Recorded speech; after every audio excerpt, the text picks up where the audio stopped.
So, they have given that P and Q, then Q and R is a fallacy. Which of these is contradiction? That means, which of these also is a fallacy, that is, which of these is false, you have to say. Okay, now, you can see that this is a then statement, this then this is false. Now, you know, if then is false, okay, that means second component should be false. Okay, we know true then false is always false. Okay, that means if then should be false, the first one should be true. That means this one should be true and this one should be false. So, true then false is always false.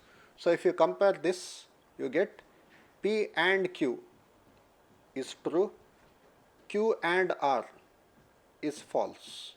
So, you get like this. Okay. So, now and is true only when both are true. So, we know that true and true is true. So, therefore, we get P is true, Q is true. Now, here we get Q and R is false. So, we know and is false. Okay. Now, when and is false, they can be multiple cases, but here Q is already given as true. So, already we got Q as true and something should be false. So, we know R cannot be true because true and true will be true. That means R has to be false.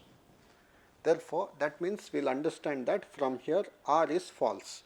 So, therefore, R is false. Yeah. Now, we will substitute this in the options and see which one gives us a false answer. So, if you go to option A, P if and only if Q. So, P is true if and only if Q is true. So, now we know true if and only if true is always true. Therefore, option A is not the answer. Now, if you go to option B, P is true, then Q is true, then R is false. Now, we know true then false is false. Therefore, you will get true then false is false. Again, you get true then false, which is equal to false. Therefore, option B is the answer. If you want, you can check with other options. Option C, P is true if and only if Q is true or R. So, R is false. So, this will give you true if and only if.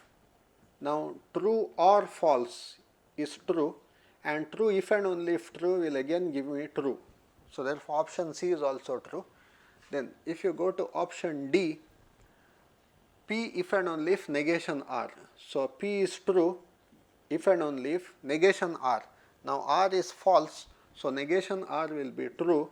Therefore, you will get true if and only if true will be true again. Therefore, only option B will give me false. Therefore, option B is the right answer.